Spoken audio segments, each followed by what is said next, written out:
Raghava vision செய்திகளுக்காக சரிதா புண்ணியமூர்த்தி. விரிவான செய்திகளை காணும் முன் இன்றைய முக்கிய செய்திகள்.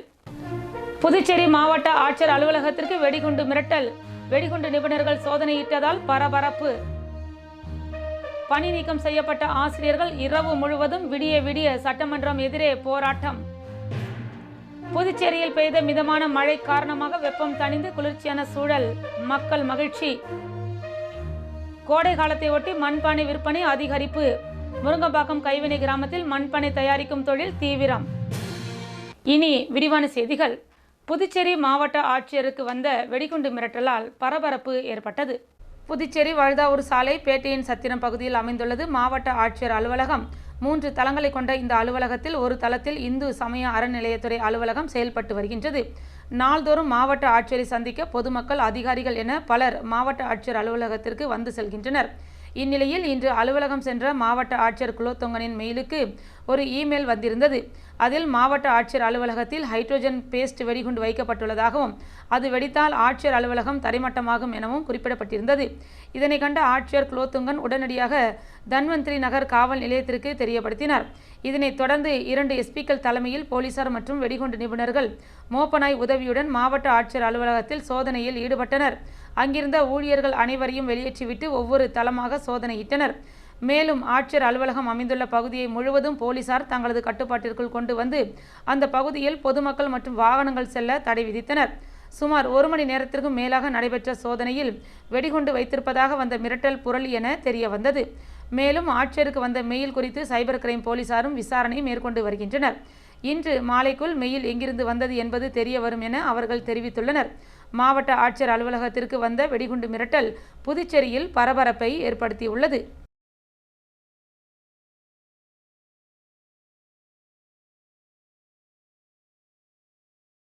பணி நீக்கம் செய்யப்பட்ட ஆசிரியர்கள் இரவு முழுவதும் சட்டமன்றம் எதிரே போராட்டத்தில் ஈடுபட்டதால் பரபரப்பு ஏற்பட்டது. புதுச்சேரி அரசு முன்மழலைகள் பள்ளி முதல் உயர்நிலை பள்ளிகளில் பணிபுரிய கடந்த ஆட்சியில் 285 ஆசிரியர்கள் ஒப்பந்த அடிப்படையில் பணிக்கு அமர்த்தப்பட்டனர். கடந்த 5 ஆண்டுகளாக பணிபுரிந்து வரும் இவர்களுக்கு ஆண்டுதோறும் பணி நீட்டிப்பு வழங்கி வந்த நிலையில் இந்த ஆண்டு பணி நீட்டிப்பு வழங்காமல் ஆசிரியர்களை பணி நீக்கம் செய்ய அரசு முடிவு செய்துள்ளது. இதற்கு எதிர்ப்பு தெரிவித்த ஆசிரியர்கள் கல்வித்துறை அமைச்சர் நமச்சிவாயத்தை சந்தித்து பேசியும் எந்த முடிவும் எட்டப்படாததால் நேற்று இரவு முதல் ஆசிரியர்கள் சட்டமன்றம் அருகே போராட்டத்தில் ஈடுபட்டு வருகின்றனர். 200க்கும் மேற்பட்ட ஆசிரியர்கள் கலந்து கொண்டு கோரிக்கைகளை வலியுறுத்தி கண்டன கோஷங்களை எழுப்பியதுடன் காத்திருப்பு போராட்டத்திலும் ஈடுபட்டு வருகின்றனர். இவர்களின் போராட்டத்தில் கலந்து கொண்டு ஆதரவு தெரிவித்த திமுக மாநில அமைப்பாளர் சிவா மற்றும் அதிமுக மாநில செயலாளர் அன்பழகன் ஆகியோர் ஒப்பந்த அடிப்படையில் பணி நியமனம் செய்யப்பட்ட அனைத்து ஆசிரியர்களையும் உடனடியாக பணி நிரந்தரம் செய்ய வேண்டும் என கேட்டுக்கொண்டனர். இதுகுறித்து செய்தியாளர்களிடம் பேசிய திமுக மாநில அமைப்பாளர் சிவா மற்றும் அன்பழகன் கூறுகையில், கடந்த ஆட்சியில் பணிக்கு அமர்த்தப்பட்டார்கள் என்ற ஒரே காரணத்திற்காக ஒப்பந்த ஆசிரியர்கள் பணி நிரந்தரம் செய்யப்படாமல் பழிவாங்கப்பட்டு வருகிறார்கள். அவர்களை உடனடியாக பணி நிரந்தரம் செய்ய வேண்டும். ஆசிரியர்களை பழிவாங்குவது என்பது மிகப்பெரிய பாவம் என்று குறிப்பிட்டனர். ஒரு 240 நாள் இல்லை ஒரு 2 வருஷம் ஆயிடுச்சுன்னா அதை ரெகுலர் பண்ணுவாங்க. அதுதான் இது வரைக்கும் புதுச்சேரியில் நடைமுறையில் வந்துருக்க ஒரு விஷயம். அதுபோல தான் உங்களையும் பண்ணியிருப்பான் நம்பிக்கை இருக்கிறீங்க. நீங்கள் அவங்களுடைய கல்வி கேள்வி முடியாது. இது நீங்கள் காலத்தில் எப்போ இருப்பாங்க என்ன காரணத்தால் நாங்கள் தவிர்த்துட்டு புதுசாக எடுக்கிறோன்னு சொல்லிட்டு எதுவுமே ஒரு முதலமைச்சர், ஒரு மாநிலத்தோட முதலமைச்சர் அவர் கையில் எடுத்துக்கணும். இதெல்லாம்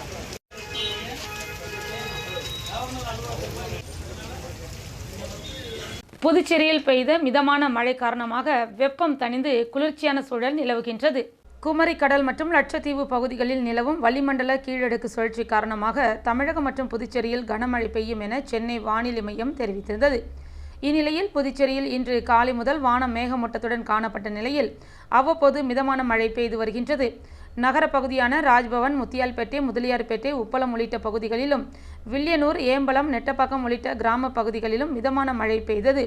மேலும் கடந்த சில தினங்களாக புதுச்சேரியில் வெயிலின் தாக்கம் அதிகரித்து காணப்பட்டு வந்த நிலையில் தற்பொழுது பெய்து வரும் மழையால் குளிர்ச்சியான சூழல் நிலவுகின்றது.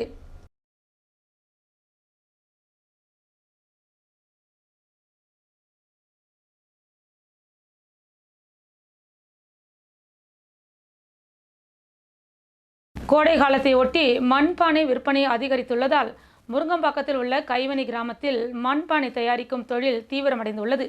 புதுச்சேரி மாநிலத்தில் நாளுக்கு நாள் கோடை வெயிலின் தாக்கம் அதிகரித்து வருகின்றது. கடும் வெயில் காரணமாக பொதுமக்கள் வீட்டை விட்டு வெளியே நடமாட அஞ்சுகின்றனர். கூலி தொழிலாளர்களும் சிறு வியாபாரிகளும் கடுமையாக பாதிக்கப்பட்டுள்ளனர். வெயிலின் தாக்கத்தை தவிர்க்க பலரும் இளநீர், சர்பத், தர்பூசணி, பழச்சாறு, கரும்புச்சாறு, குளிர்பானம் போன்றவற்றை அருந்தி சூட்டை தணித்து வருகின்றனர். அதிக அளவில் தண்ணீர் குடித்தாலும் தாகம் அடங்கிய பாடில்லை. செயற்கை முறையில் குளிர்விக்கப்பட்ட தண்ணீரை விட மண்பானை தண்ணீர் குடிப்பதினால் இதமாக இருப்பதுடன் உடல் நலத்திற்கும் உகந்தது. இதனால் பலரும் கோடை காலத்தில் மண்பானைகளில் தண்ணீர் வைத்து அருந்தி வருகின்றனர். இதற்காகவே புதுவை முருங்கம்பாக்கம் கைவினை கிராமத்தில் கோடை காலத்திற்கு ஏற்ப மண்பானைகள் மண்பாண்ட தொழிலாளர்கள் தயாரித்து வருகின்றனர். அந்த வகையில் குழாய் பொருந்திய குடிநீர் மண்பானைகள் அதிக அளவில் தயாரிக்கப்பட்டு வருகின்றன. சிறுவர் சிறுமியர் இந்த குழாய் பொருந்திய குடிநீர் மண்பானைகளை ஆர்வமாக வாங்கிச் செல்கின்றனர். இந்நிலையில் சென்ற ஆண்டை விட தற்பொழுது விற்பனையானது 50% அதிகரித்துள்ளதாகவும், தற்பொழுது வெயில் கொளுத்தி வருவதால் மண்பானைகள் தயாரித்து வைத்தால் 3 நாட்களில் நன்றாக காய்ந்து விடுவதாகவும், பிளாஸ்டிக், சில்வர், இரும்பு, பித்தளை போன்ற உலோகங்களில் உள்ள குழாய்களை பொருத்தி குடிநீர் மண்பானைகளை விற்பனை செய்து வருவதாகவும், மேலும் புதுச்சேரியில் மண்பானைகள் தயாரிப்பதற்காக அரசாங்கம் தனியாக மண் எடுப்பதற்கு இடம் ஒதுக்க வேண்டும் என்றும் மண்பாண்ட தொழிலாளர்கள் கோரிக்கை விடுத்துள்ளனர். காங்கிரஸ் கட்சி நிர்வாகியை தாக்கிய ஆய்வாளர் மீது நடவடிக்கை எடுக்க கோரி காங்கிரசார் டிஜிபியிடம் மனு அளித்தனர். அரியாங்குப்பம் காவல் நிலையத்திற்கு ஒரு வழக்கு தொடர்பாக காங்கிரசின் அமைப்பான ராஜீவ்காந்தி பஞ்சாயத்து ராஜ் சங்கதன் மாநில தலைவர் அமுதரசன் சென்றுள்ளார். அப்போது ஆய்வாளர் அவரை தாக்கியதாக கூறப்படுகின்றது. இதனையடுத்து புதுச்சேரி கடலூர் தேசிய நெடுஞ்சாலையில் அரியாங்குப்பம் காவல் நிலையம் எதிரே போலீசாரை கண்டித்து முன்னாள் முதலமைச்சர் நாராயணசாமி தலைமையில் போராட்டம் நடைபெற்றது. இந்நிலையில் முன்னாள் முதலமைச்சர் நாராயணசாமி தலைமையில் சட்டமன்ற கட்சித் தலைவர் வைத்தியநாதன், முன்னாள் சட்டமன்ற உறுப்பினர் அனந்தராமன் மற்றும் காங்கிரசார் டிஜிபி ஷாலினி சிங்கை சந்தித்து மனு அளித்தனர்.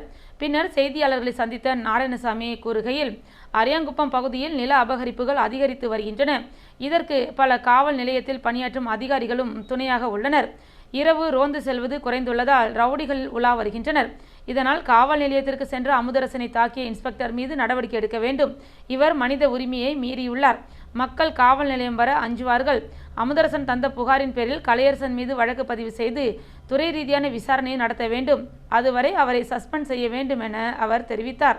இந்த குற்றம் செய்தவர்கள், இந்த 3 குற்றவாளிகளை காவல்துறை எந்த நடவடிக்கை எடுத்தாலும் அதை பற்றி எங்களுக்கு கவலை இல்லை. ஆனால் அந்த காவல் நிலையத்துக்கு சென்ற ஒரு காங்கிரஸ் தொண்டனை ஒரு காவல்துறை ஆய்வாளர் தாக்கியதற்காகத்தான் நாங்கள் போராட்டம் நடத்தினோமே தவிர அந்த குற்றவாளிகளுக்கு அல்ல. முதலில் அந்த சபாநாயகர் இதை தெரிந்து கொள்ள வேண்டும். தாக்கிய கலைச்செல்வன் ஆய்வாளர் அவர்கள் மீது, காவல்துறை ஆய்வாளர் அவர்கள் மீது நடவடிக்கை எடுக்க வேண்டும். இதற்காக நாங்கள் ஏற்கனவே போராட்டம் நடத்தியிருக்கிறோம், காவல் நிலையம் முன்னால் பண்ணியிருக்கிறோம்னு சொல்லி அவங்ககிட்ட மனு கொடுத்துக்கிறோம். அந்த மனுவினுடைய காப்பியை உங்களுக்கு அனுப்புகிறோம்.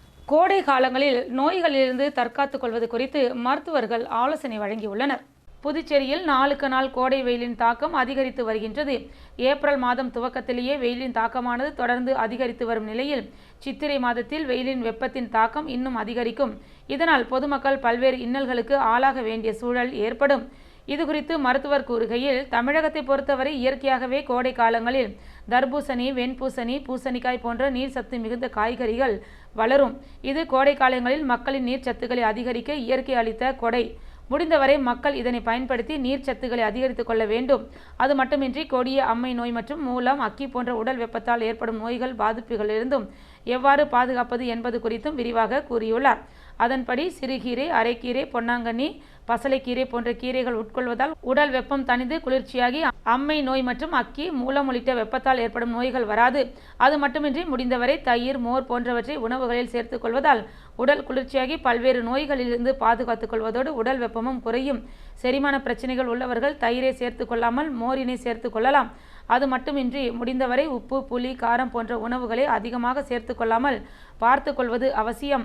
மேலும் அசைவ உணவுகளையும் தவிர்த்துவிட்டு பழம், காய்கறிகளை கோடை காலகட்டங்களில் அதிகமாக பயன்படுத்திக் கொள்வதால் நாம் எந்தவித பாதிப்பின்றி நலமுடன் வாழலாம். எனவே கோடை காலங்களில் இதுபோன்ற உணவுகளை பயன்படுத்திக் கொள்ள வேண்டும் என அவர் தெரிவித்தார். லாஸ்பேட்டை குறிஞ்சி நகரில் அமைந்துள்ள ஸ்ரீ கற்பக விநாயகர் ஆலயத்தில் விளக்கு பூஜை நடைபெற்றது. புதுச்சேரி மாநிலம் லாஸ்பேட்டை குறிஞ்சி நகர் ராம்நகர் பகுதியில் ஸ்ரீ கற்பக விநாயகர் மற்றும் ஸ்ரீ ராஜேஸ்வரி அம்மன் ஆலயம் உள்ளது. ஆலயத்தின் சித்திரை திருவிழாவை முன்னிட்டு அம்மனுக்கு சிறப்பு அபிஷேகம் நடைபெற்றது. தொடர்ந்து குத்துவிளக்கு பூஜையும் நடைபெற்றது. இதில் ஏராளமான பெண்கள் கலந்து கொண்டு சுவாமி தரிசனம் செய்தனர். மேலும் நிகழ்ச்சியில் தொகுதி சட்டமன்ற உறுப்பினரும் காங்கிரஸ் சட்டமன்ற கட்சி தலைவருமான வைத்தியநாதன் மற்றும் கமலா அறக்கட்டளை முதன்மை செயலர் ரமா வைத்தியநாதன் ஆகியோர் கலந்து கொண்டு சுவாமி தரிசனம் செய்தனர். தொடர்ந்து பக்தர்களுக்கு பிரசாதமும் வழங்கப்பட்டது. இந்நிகழ்ச்சிக்கான ஏற்பாடுகளை ஆலய நிர்வாகிகள், ஊர் பொதுமக்கள், இளைஞர்கள் ஆகியோர் செய்திருந்தனர்.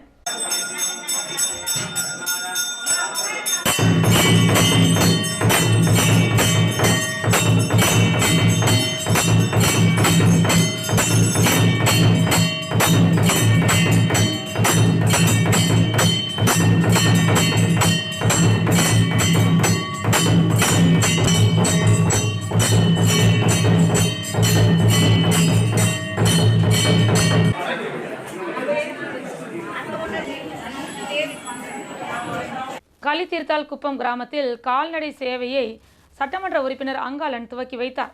புதுச்சேரி மாநிலம் திருபுவனை சட்டமன்ற தொகுதிக்குட்பட்ட களித்தீர்த்தால் குப்பம் கிராமத்தில் புதுச்சேரி அரசின் கால்நடை பராமரிப்புத்துறை மூலமாக கால்நடை ஆரோக்கியம் மற்றும் நோய் கட்டுப்பாட்டு திட்டத்தின் கீழ் நடமாடும் கால்நடை மருத்துவ சேவையினை இன்று தொகுதியின் சட்டமன்ற உறுப்பினர் அங்காளன் கலந்து கொண்டு விழாவிற்கு தலைமை தாங்கி நிகழ்ச்சியினை தொடங்கி வைத்தார்.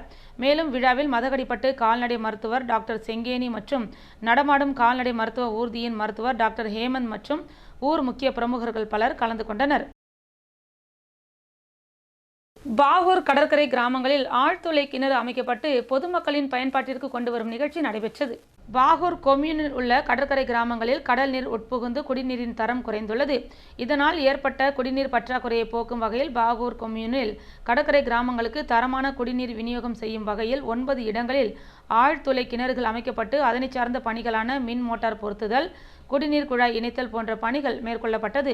தற்பொழுது முதற்கட்டமாக குருவிநத்தம், பாகூர் கூட்டுறவு நகர், பாகூர் காமராஜர் நகரில் அமைக்கப்பட்டுள்ள போர்வெல்களை பயன்பாட்டிற்கு அர்ப்பணிக்கும் நிகழ்ச்சி நடைபெற்றது. இதில் சட்டமன்ற உறுப்பினர் செந்தில்குமார் கலந்து கொண்டு போர்வெல்களை இயக்கி வைத்து பயன்பாட்டிற்கு அர்ப்பணித்தார். இந்நிகழ்ச்சியில் பொதுப்பணித்துறை பொது சுகாதார கோட்ட கிராம குடிநீர் திட்ட உதவி பொறியாளர் பீனா ராணி, இளநிலை பொறியாளர்கள் சிவானந்தம், கோபாலகிருஷ்ணன், பாகூர் கொம்யூன் பஞ்சாயத்து ஆணையர் சதாசிவம், உதவி பொறியாளர் சுப்பிரமணியன், கிராம முக்கிய பிரமுகர்கள், பொதுமக்கள் பலர் கலந்து கொண்டனர்.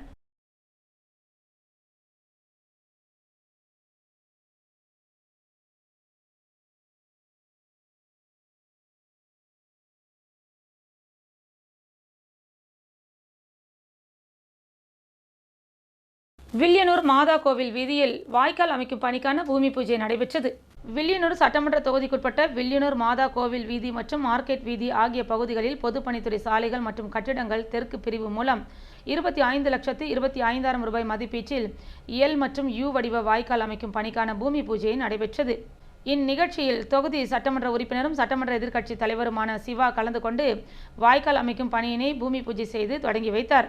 இதில் பொதுப்பணித்துறை சாலைகள் மற்றும் கட்டிடங்கள் தெற்கு பிரிவு செயற்பொறியாளர் சந்திரமோகன், உதவி பொறியாளர் கோபி, இளநிலை பொறியாளர் நடராஜன், வில்லியனூர் லூர்து மாதா ஆலய பங்கு தந்தை ஆல்பர்ட், ஊர் முக்கியஸ்தர்கள் விஸ்வநாதன், திமுக தலைமைச் செயற்குழு உறுப்பினர் Kumaravel, Santhanakrishnan, Karthi, Shanmugam, Jacob, Pratap, Ganesh, Dominic, Lucas, Raghu, Bhaskar, Shankar, Mahesh, DMK தொகுதி செயலாளர் மணிகண்டன், பொதுக்குழு உறுப்பினர்கள் ராமசாமி, செல்வநாதன், அவைத்தலைவர் ஜலால், இலக்கிய அணி அமைப்பாளர் சீனு மோகன்தாஸ், வர்த்தக அணி அமைப்பாளர் ரமணன் உட்பட ஏராளமானோர் கலந்து கொண்டனர்.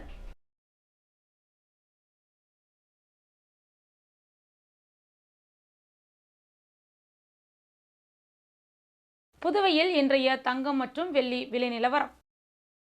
தங்கம் 1 கிராம் 8,560 ரூபாய். தங்கம் 1 பவுன் 68,480 ரூபாய். வெள்ளி 10 கிராம் 1,090 ரூபாய். மீண்டும் இன்றைய முக்கிய செய்திகள். புதுச்சேரி மாவட்ட ஆட்சியர் அலுவலகத்திற்கு வெடிகுண்டு மிரட்டல். வெடிகுண்டு நிபுணர்கள் சோதனையிட்டதால் பரபரப்பு. பணி நீக்கம் செய்யப்பட்ட ஆசிரியர்கள் இரவு முழுவதும் விடிய விடிய சட்டமன்றம் எதிரே போராட்டம். புதுச்சேரியில் பெய்த மிதமான மழை காரணமாக வெப்பம் தணிந்து குளிர்ச்சியான சூழல், மக்கள் மகிழ்ச்சி. கோடை காலத்தை ஒட்டி மண்பானை விற்பனை அதிகரிப்பு. முருங்கம்பாக்கம் கைவினை கிராமத்தில் மண்பானை தயாரிக்கும் தொழில் தீவிரம். இத்துடன் செய்திகள் நிறைவடைந்தன. வணக்கம்.